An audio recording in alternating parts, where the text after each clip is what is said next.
Welcome to today's reflection. My name is Tabi Kimani and I'm born again. Just a run through.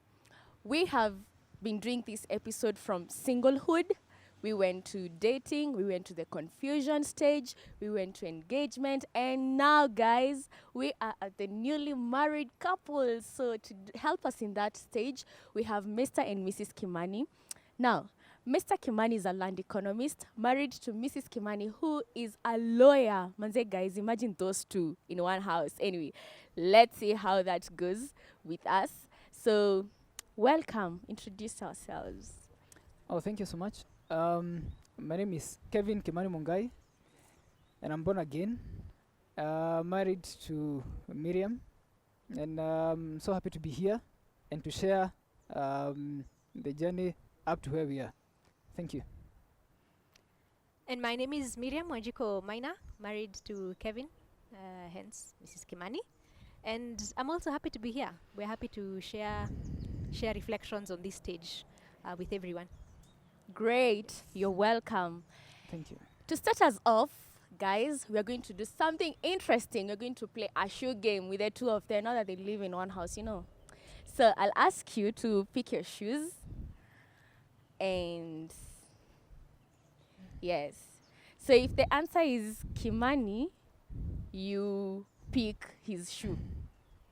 If the answer is Miriam, you pick her shoe. So let's get to know who knows each other best. So are you ready? Yes, Yes, we're we are. ready. Okay.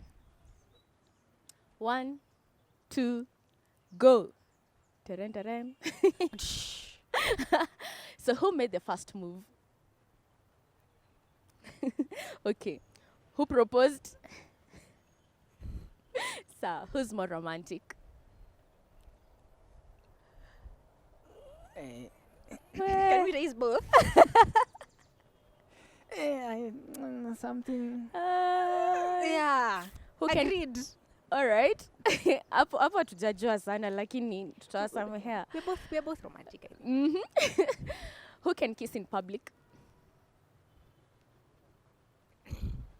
Hakuna kukopi, Miriam, hakuna kukopi. Okay. I mean, we did on our wedding day. Oh, but Yes. random. Ile random. Who can? Yes.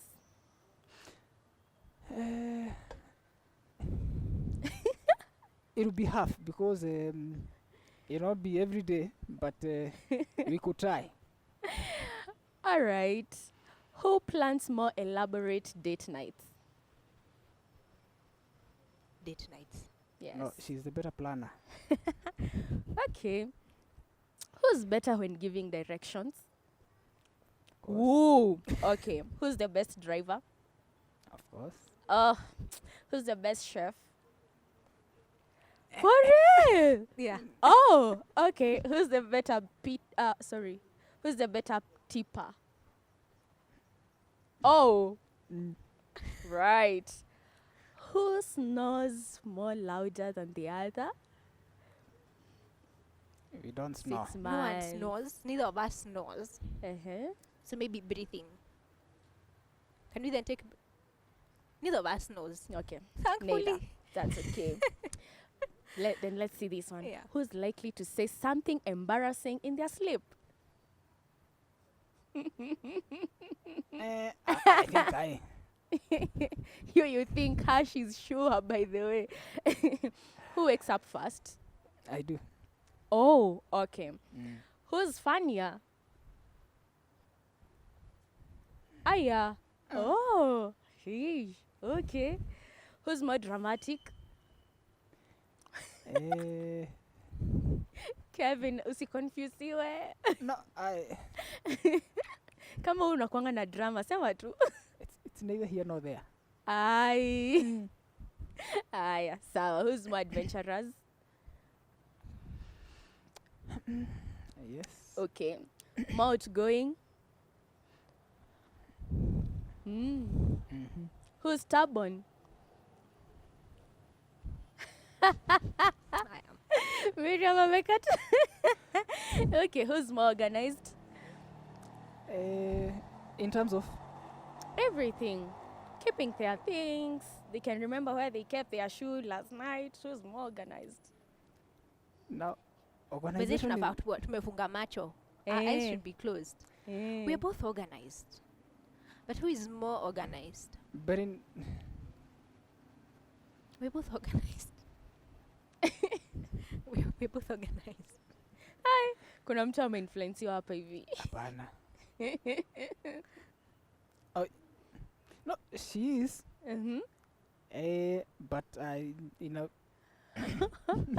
Yeah, Okay. we're both fairly organized. Yeah, it's difficult to tell. Wow. Manze, that's fun. Okay. Who's ifungeni macho. Acha kufungua Kevin na kuona who's better at keeping secrets.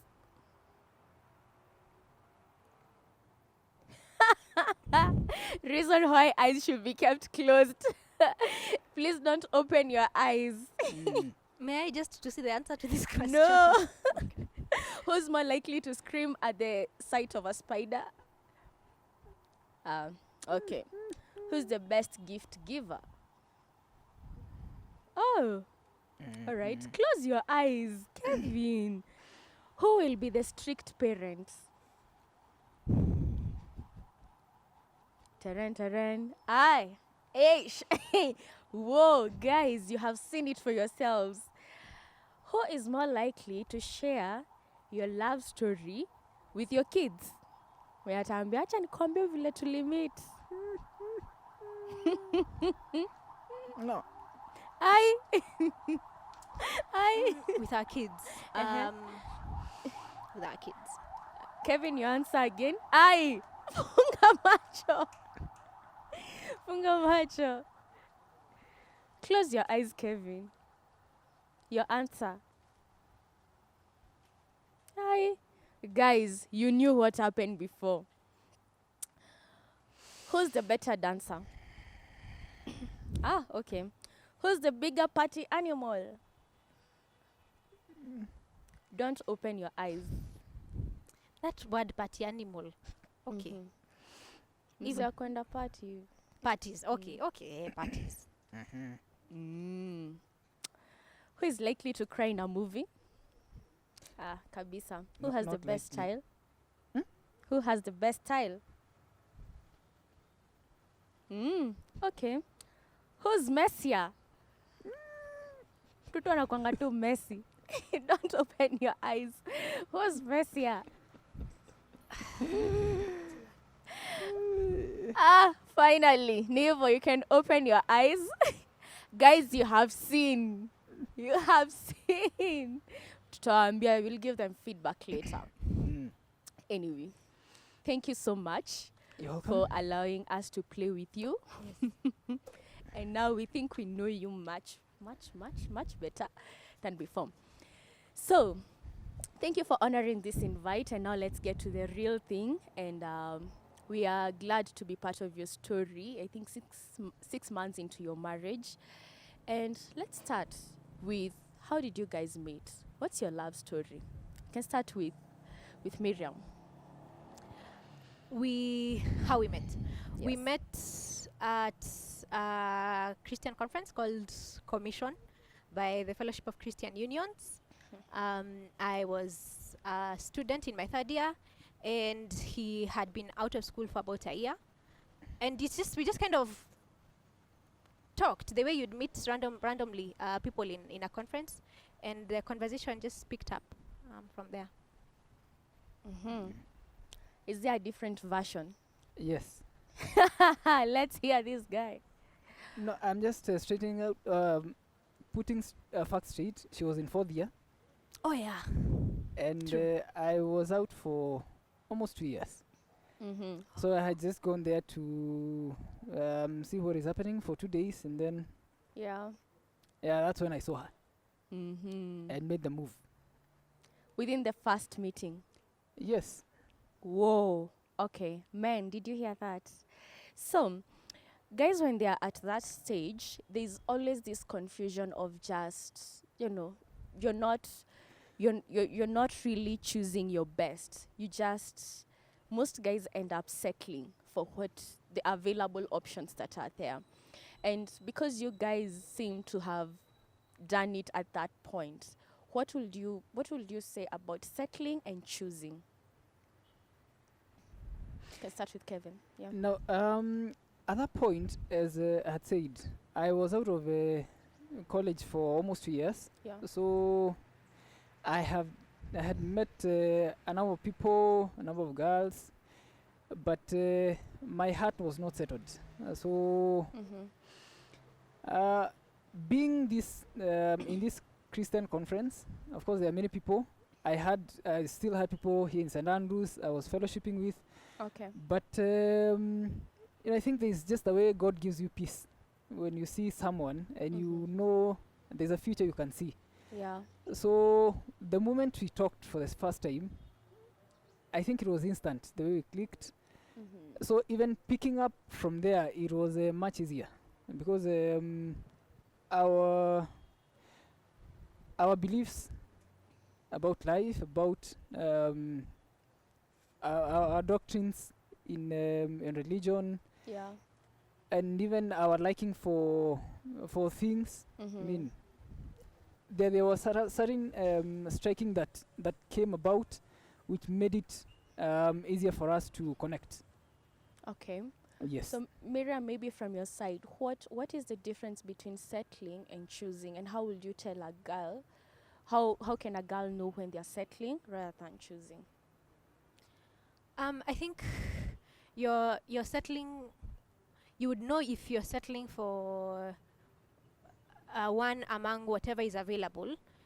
If one, you're not clear about why you're dating in the first place, Yeah. so that there's a time, and there's a time for everything, and there's also timings around when would be appropriate to begin dating, especially for believers, where we know that for us really it's for dating for the purpose of courtship leading to marriage. Mm-hmm. So if you're doing it and you're not sure why you're dating in the first place, Mm-hmm. then there's a good chance that you may be just kind of scouting, maybe out of pressure, Yeah. or Mhm. whether that's pressure externally, or you just feeling, especially if you're a little older, that time is running out. Yeah. And I don't think there's a rush about marrying. If you find the right person and it's the right time, then do. But Yeah. if the right person has not come along, or you're not yet at that place, then Yeah. you wait on God. Great. I hope you guys got that. It's a really confusing stage. Now moving on swiftly. You related for 5 years, right? Yes. And as Christians, our desire is to actually be in that stage and maintain our sexual purity. So how did you guys do it? For 5 years, man. How did you maintain your purity?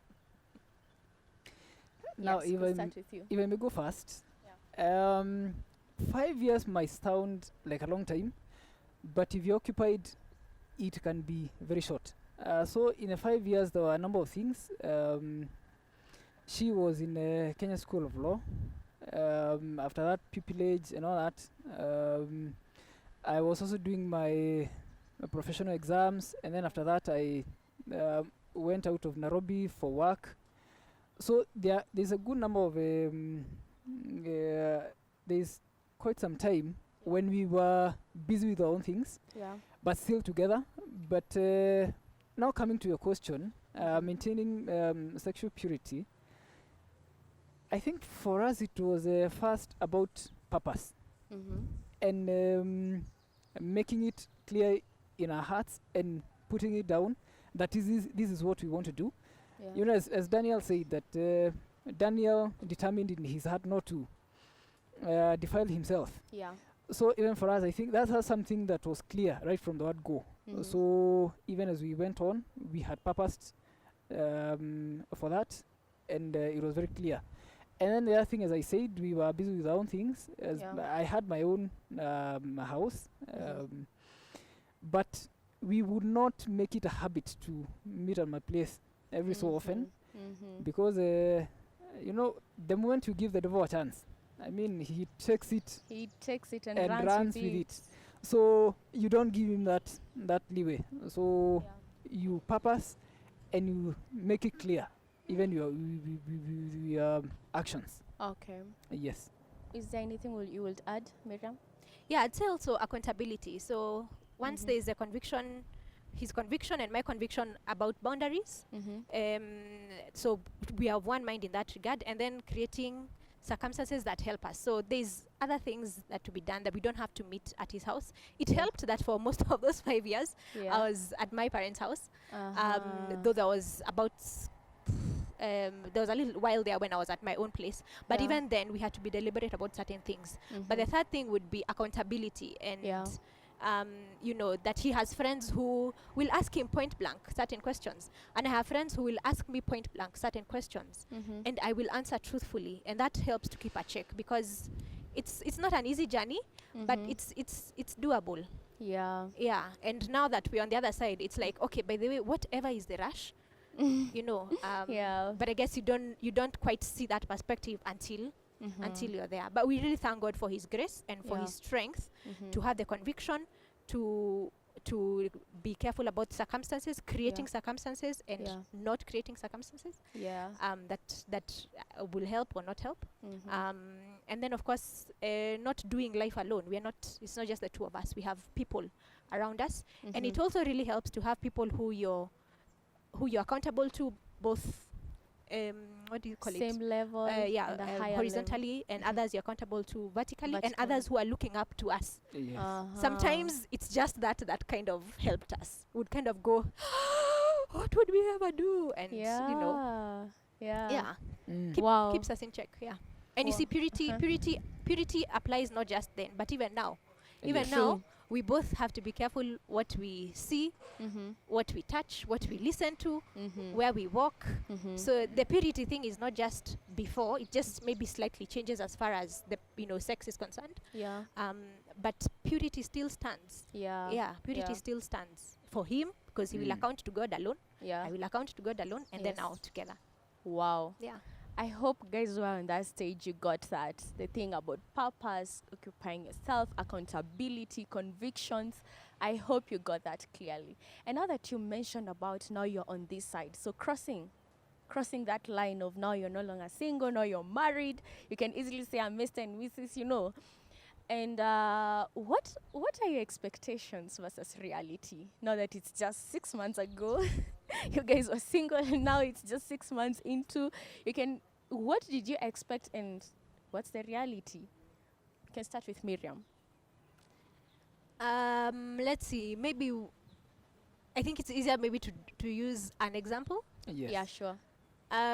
So for instance, I already knew that he's fairly organized, Mm-hmm. but I was pleasantly surprised to realize he's actually a lot more organized than I thought, which is pretty cool. Yeah. Works for me. I'm happy. Hey, may the But Lord it's been a bless bit of you. an adjustment to realize that there Yeah. can actually be a situation where then Mhm. I would maybe be the messier one than the other, because under normal circumstances, then I'm generally an organized person. So one of the Mhm. expectations was just discovering certain things Mhm. that you already knew, but now are more prominent than you thought. Yeah. And for me, that was one of those. Great. Mm. Kevin. Yes. Mm-hmm. Reality versus expectation. So, there are many expectations we have before we get married, Mm-hmm. and especially after waiting that long. Yeah. So, and I don't know if I will answer your question the way you should, but for us, Mm-hmm. it came during this time of Corona. We Yes. had expectations about our work, how we will work out our schedules, Mm-hmm. how we will come together, maybe settle down somewhere, look for somewhere. If wherever we were living does not work out, Yeah. where do we go and stay? But now Corona comes in, Yeah. all those things Mhm. are done with. So we start now first adapting to the current situation as we now think about Mhm. what after. Because for us, we started with now going to work normally. After 2 weeks, working from home came in, Yeah. and we're still doing that. Yeah. especially for her, going to the office. So you see the expectation of we'll be waking up at 5:30, leaving the house at 6 or 6:30, going to work, coming back at 7 or 8. You know, with all the the exhaustion and all that. Yeah. You sleep, wake up at 7, take your sweet time, Yeah. leave the house Yeah. at 5. I mean, at 6, I'm back to how she's there. So, I mean, we thank God for some of these things, which worked out pretty well. Wow. Yes. It's a good thing to know that that was your first footing. Like, your first footing was like an entire 6 months with your wife in the house. Yes. It was pretty cool. So it was a Yeah, so we blessing, thank though. God. Yeah. Someone is laughing behind the camera. Have you seen? They need to tell us what's their thoughts. Anyway, now the coming of two individuals with different mindsets, and you're a lawyer, he's a land economist, so there's a lot of where your upbringing, also your environment, and now you're coming together and decisions need to be made together. And love to know how is it? How does that happen? How can you harmonize the things like making of decisions? Can start with Miriam again. In the time of dating and courtship, you're discovering each other a little more. When you're dating, then it's rather initial, and then during courtship, then you've kind of now you're clear that this is headed, for marriage, and that's the intention. Yeah. So in that time, already you're learning a few things about how he thinks, how I think, how I think. So by the time you're getting to the decision of wedding, of marrying, then you've been able to kind of sio kupimana, but in a sense it's that. Do we have the same mind? Is someone's is there a willingness to compromise on certain things? But I think now being under one roof, a lot of interactions, a lot of decisions being made together. It's a question of whether it's a decision that really matters or that doesn't matter. And knowing that it's not just about me, it's about both of us. It's not just about him, it's about both of us.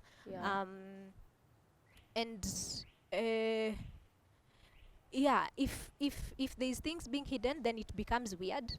But then if you talk about big decisions the way you would about small decisions, I think then hopefully there's a trust that's built. People's decision making styles are different. Some take a little more time than others. Others are faster and whatnot. So I think it's been interesting. Learning, for example, I have been learning, and a lot from him. I saw this even when we were dating, is that he's not very quick to speak. He will think through something a bit and then say something. I'd be more likely to say something out of turn, or want a decision made now. And yet it doesn't really have to. So it's really just learning step by step. And not taking life too seriously. I think sometimes it feels like decisions that we feel we have to make now, they are so big, they are so grand. If we don't make them, if we go this way and not another, the ceiling will fall down. Most times it doesn't. You will know when it's a decision that's so big, and that one God gives wisdom. That's what I'd say. Great. Let's hear from Kevin. What's your take on that? Now, a day before I got married, I mean, before the wedding, Yes. I remember my brother-in-law, Yes. who is a very good friend of mine, sent me a text. My brother, from tomorrow henceforth, you one thing that you cease in your life is unilateral decision making, and that is something I've taken through. I mean, I have never forgotten that, and and it's so true, because the moment you or someone in the house, whatever you, even sometimes, I mean, some of those things do not really matter or affect, but most of the things that we do will affect the other in a way. I mean, in one way or the other. So so you learn over time. And Yeah. then I remember in the PMCC, the premarital counseling, Yeah. there was that session about decision making. And you Mm-hmm. know, and we were very deliberate going through it Yeah. and asking ourselves, for those 4 5 years, how has it been, and what do we think about the future? I mean, when we settle down together, Yes. how will it be? So I think again, be very clear before, and so that when you get there, you don't get Mhm. disappointed or too shocked. How people, uh, someone decide to, I mean, go look for a house and then Mhm. comes and surprises you. In fact, I've found a house. I think we can move because I'm feeling I'm not happy in this house. So some of those things, I Yeah. mean, over time you learn to accommodate the other person, Mhm. and especially if you've been a bachelor or a single lady for a long time, I and you have been so know. stuck with your own ways. Yes. Yes. Wow. Wow. Ask us the same question 5 years from now when maybe certain big decisions have been made. It should be interesting to see how that Will. like, yeah. That's why I told you guys, in 6 months you're waiting for 6 years. We're right there, right here with you guys. Take note of that. Please remind us in case we forget. So switching gears a little bit, let's talk about red flags. Now a lot of guys see red flags while they're maybe dating, and at times it's really hard to know when to take that as a red flag and make a decision. So what will you tell these people who are in that stage to watch for, especially those who are in relationships and are looking forward to marriage, but there are red flags? What would you tell them to watch for? Maybe we start with red. Um, there are many things as people are dating Correct. that crop up, Mhm. and they're mostly brought about by one, as they say, nature and nurture. Our backgrounds have so much impact on our lives, Yeah. such that it becomes so hard to change or to um, adapt to a new setting. Mhm. So if now I was dating and I've been used to a certain way, Mhm. how we do things at home, and then someone comes and tries to change you, but you're so rigid. Those are some of the things that come up. But one, you know, and that comes up with um, something that a partner might say, a statement out of the blues. You might not take it seriously, Mhm. but if you see the weight that it carries, Mhm. it should tell you something. Yeah. You know, someone might tell you, by the way, um, when we get married, I Mhm. want to have my own car, Mhm. and you forget about it. But then, you know, they might not forget. And when you Yeah. get married, and you know, because of the of this vibe and all that, you're on the high, so you just say Mhm. yeah, and then you get married, and then someone is asking, now we are here, where is my car? Reality hits in. Eh? And Mhm. then maybe in our clan we Mhm. don't do this, Ah. and then someone comes, and that is something you hold so dear. And you know, sometimes um, we don't take it seriously because we think, I mean, Mhm. is not something serious. Yeah. But let me tell you, those small things Mhm. are what make such a big difference in our lives. You know, Solomon calls them the small foxes. Mhm. They might be small, but they destroy big time. Yeah. Those little things. Yeah. Someone lies to you once and then say, no, I will never lie. It was because of this and that. Mhm. And then after sometimes they're in a fix. Mhm. They're lying to someone when you're there. And you know, no, just put it aside. You know, the thing is, if that's a seed in them, Yeah. it will grow. And you know, if it is not dealt with Yeah. right from the start, Yeah. I mean, it will be very difficult to uproot it Yeah. and to do it. So those things, small behaviors, Mhm. small talks, Mhm. companies that people carry, Yeah. and I mean that people have. Mhm. Those things you tell someone and they're like, I know, but then they bother you, but you don't think that matters so much. It's good to watch out, and again, to speak to a friend Yeah. or a mentor, tell them what you feel about it, Mhm. and if they're genuine, they tell you Mhm. how I see this situation. It's not going in the right direction. Yeah. Yes. All right, Miriam, will you add something? Will you have something to add on that? Sorry. Yes, I maybe to package it in a 2 or 3 point form Mhm. would be, and this is something I was told by Mr. Ondunga, a high Mm. school, one of the teachers in high school. Okay. And it anyway, let me not go into the background of the story. Mhm. But he said, one, if if you would be uneasy to say something about the person to someone who you respect, to an authority, or to Okay. appear who you're accountable to, Okay. then there's a red flag. If you're Uh-huh. feeling extremely uneasy about something, Mhm. then there's a red flag. Mhm. It would be nice if the person with whom you're dating and you're courting, Yeah. by the time you're getting to a decision to wed, Yeah. let there not be something that you would not want someone in your authority to know To about know them. about. Uh-huh. Because you see, when Okay. you're in those shoes, it's very easy to kind of brush them away and Mhm. all of that stuff. And then also you've invested time. You're like, Ella, who is going back on a year? Who is going back on 2 years? Mhm. So if something is constantly making you uneasy, then maybe there's a red flag. Okay.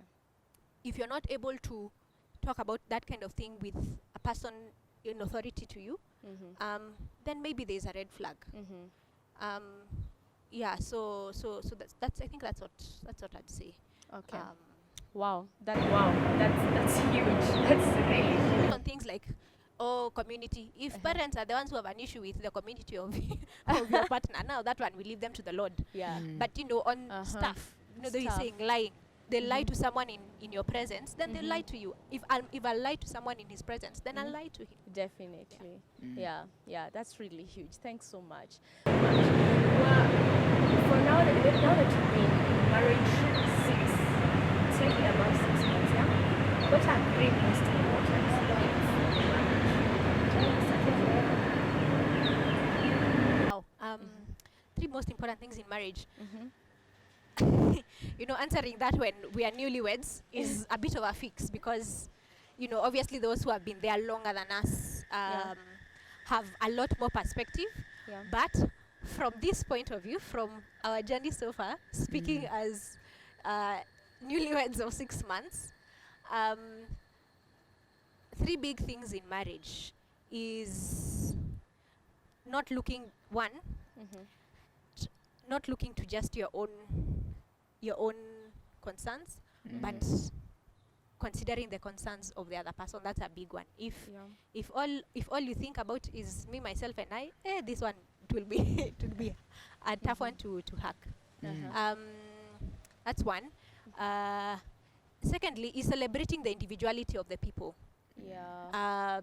and their strengths and their weaknesses. Okay. For me, I say, for instance, I'm not ashamed to say that he's actually a better chef than I. Mhm. Why? Because I understand that for him, it's he that's something he approaches it from an artistic point of view. He'll want to experiment with this meal or the other, Mhm. or whatnot. Now, you see, stereotypes will say a certain thing, Uh-huh. Yeah. and then you try to fit yourself in that.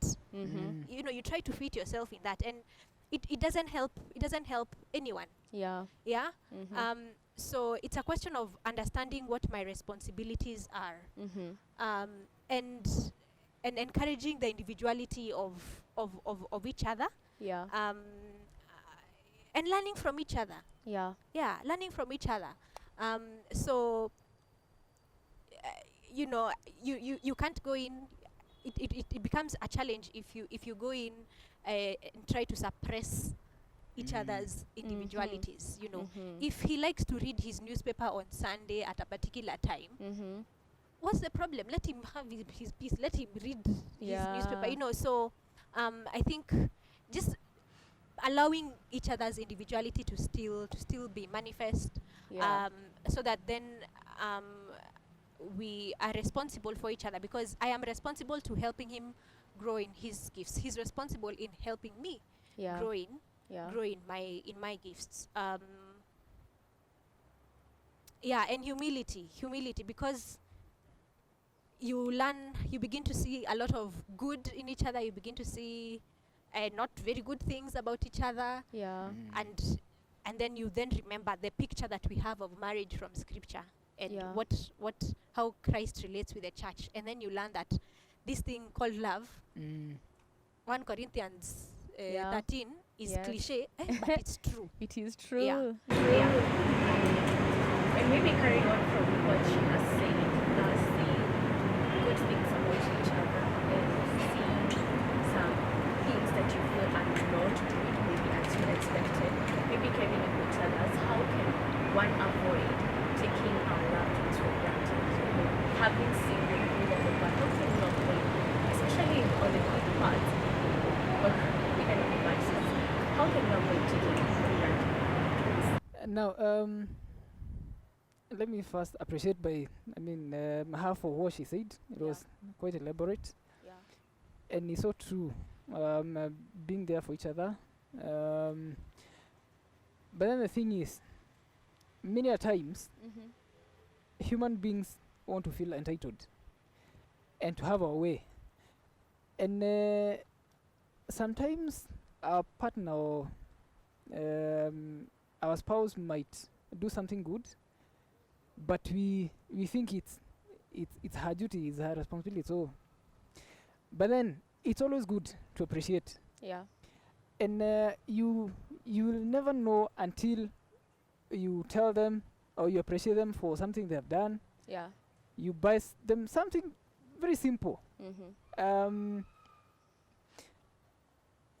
A small bar of chocolate. Not even a packet of fries. You know, just that, and you just happy with for nothing. Just appreciate them for who they are and for what they have done. All right. It goes a long way. Correct. Because it spurs them to do even better. And whatever they are doing, and whatever their ambitions are, and whatever they're aspiring to do, urging them on. And knowing that, you know, as she said, we have our own individualities and our own paths. Probably in our careers, in our various interests. So appreciating that they have their journey in that. And also being there for them. Helping them and guiding them through. There are things that I might know that she may not, which might help them through the journey. And another thing about appreciating her both in private and in public.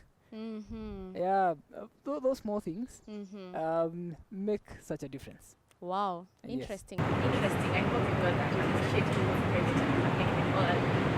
Thank you so much. So now we're coming to a conclusion of this, and we'll start with you. You can talk to that young Christian girl who's looking forward to a relationship, marriage, and you can wrap it up with your parting shots. And the same person with the young that has so much so that we come to the end. To young ladies who are single and looking forward to wedding and marriage at some point, I'd say don't walk a journey alone.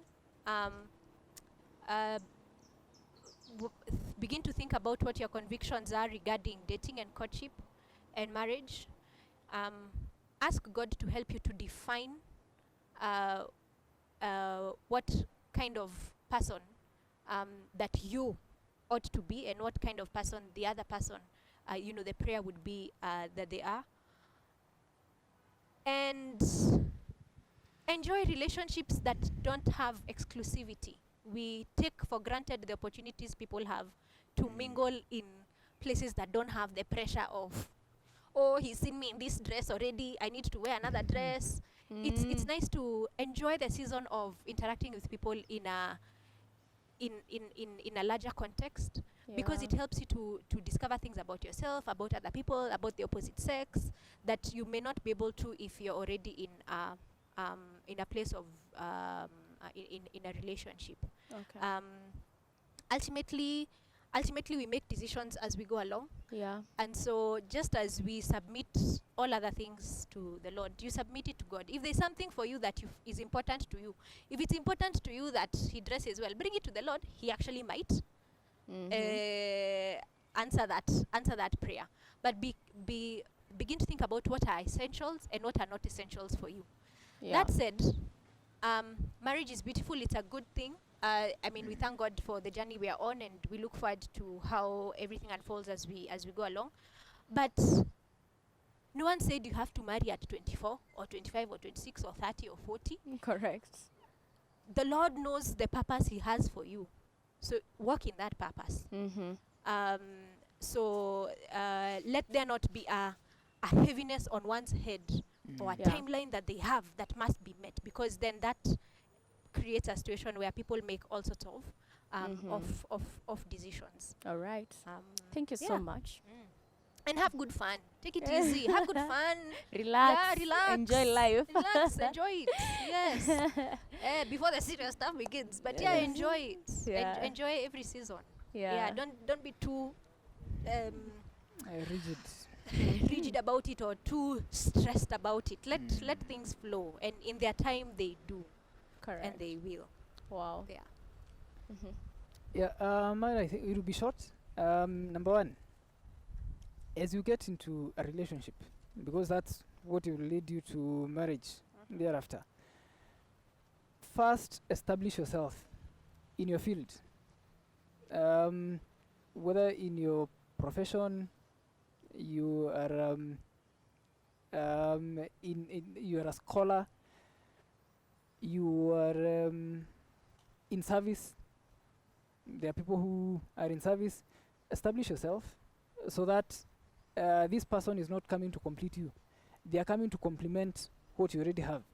Yeah. Because you be the head of the family. And the other thing, have your goals clear and focused, so that when you're decided that this is a lady, you won't have to beat around the bush, so that you are clear, this is my intention, make it clear to her, so that you are harmonized. Yeah. So that she's not thinking about 5 years having fun, and you're looking at in 1 or 2 years, I want to be married and to settle and have a family. So being clear in that. And then the other thing, being grounded in the word. The Bible says that the man is a priest of the home. Yeah. So even before you get to marriage, Yes. it's good to lead your fiancé in that, Yeah. so that even when you get married, it won't be a struggle. And the other thing, men also should have something. Yeah, you go for coffee or for lunches or for dinners. Yeah. There is an expectation. I'm not saying that ladies should again be opportunistic, Yeah. but again, it's good that you don't present yourself as a weak man, or someone who does not know what they're doing in life.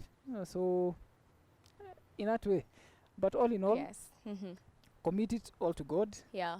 Let him guide you, Yeah. and he'll direct you even as you take the steps. It's a long journey, Amen. and it will stress you. Yeah, yeah, Because yeah. I remember when we were planning for the wedding, there's so much stress. Mm. But when you commit it to God, Yeah. take it easy, Yeah. a step a Yeah. time, Mhm. take a day at a time, All right. all will go well. Great. And God is going to establish you. Great. Thank you so Amen. much. Yes. Thank you so much, Mr. and Mrs. Kimani. We really do appreciate that is just wisdom in front of us. So we wish you all the best in your life and in your marriage, and we look forward to see you in the next 6 years. And yes, and what the Lord would have done in your lives. We know He's preparing something good for you. Thank you guys for joining in this episode. So the next one is gonna be guys who have more years in marriage. So keep at it, look forward and watch it. May the Lord bless you. Amen. Amen.